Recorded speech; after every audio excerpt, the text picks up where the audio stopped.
ډېره مننه څونه چې راغلي مېلمانه دي او سټوډنټان کوم چې زموږ مخې ته نن ناست دي تاسو په خدای تعالی یقین وکړئ چې زه نن ډېر زیات خوشحاله شوم چې په داسې یو پاسمانده علاقه کې چې دلته موږ یو څیز هم نه لرو په یو لیمیټډ ریسورسز کې چې کوم سټوډنټان دلته کوم پرفارمنس په سټیج باندې وکړو چا تقریر پیش کو چا نعت پیش کو چا زاړه الفاظ نوې معنی مختلف کوم سیزونه چې دی پیش کړل نو زه ډېر زیات متاثره شوم په دې پاسمانده علاقه کې داسې موقع را جوړول بل زما دپاره د ټول نه زیاته د خوشحالۍ خبره دا ده چې دلته کوم فیمیل سټوډنټس دي هغوی دلته انعامونه اخلي او بله یو خبره سرجي وکړله چې موږ په سیکنډ ټایم کې دیو ته چې کوم دیني تعلیم دی نو په هغې باره کې به موږ دیو لپاره کار کوو یو فیمیل ټیچرانې مو ته ارینج کړي دي دا ډېره د خوشحالۍ خبره ده دلته زموږ سره د وسایلو ډېر زیات کمی دی لکه تاسو په اندازه ولګوئ زمون وطن د کوم مسایلو ښکار دی نو دلته ما 90% سټوډنټان داسې ولیدل چې هغې پوزیشن اخیستی دی خو سرجي وایي چې د دې والد صاحب په سعودي کې دی د وسایلو په دې ډک وطن کې بیا موږ بار مزدورۍ نه کوو زموږ بچو ته موږ ټیم نشو ورکولی زموږ بچي دلته تباه او برباد کړي چې داسې موقع چې زما بچي په پوزیشن اخیستی خو زما والد صاحب بهر وي دلته چې کوم ما فیمیل سټوډنټان ولیدل هغې پوزیشن هولډرز دي زه د خپل فیملي چې کوم زما خویندې کزن دلته سبقونه وایي نو دریو پوزیشن یې اخیستې دي ما پخپله هم د دې تعلیمي ادارې نه سبق ویلی د پېښور یونیورسټۍ نه ما ایم فل وکړو په پیس اینډ کنفلکټ سټډیز کې د دې تعلیمي ادارې به زه یو خصوصیت تاسو ته پېښ کړم پرنسپل صاحب ناست دی چې کوم سټوډنټان د دلته نه فارغ دي نو هغې کې داسې ټیلنټ وي چې د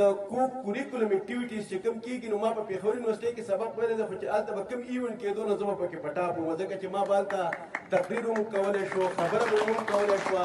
او بل یو سکل چې ما د دې تعلیمي ادارې کوم کتلي دي د هغه زه ډېر زیات اپریشیټ کوم چې کوم هینډ رایټنګ به چې زمونږ کوم و نو په خپل کلاس کې ما چې څونه په د تعلیمي ادارو کې پاتې شوم نو د ټول نه ښایسته ښکلی هینډ رایټنګ به هغه زما و د هغې وجه دا وه چې پرنسپل صاحب به مونږ ته هوم ورک راکوو د ورځې به هم څلور پنځه پیجونه هوم ورک هینډ رایټنګ کوو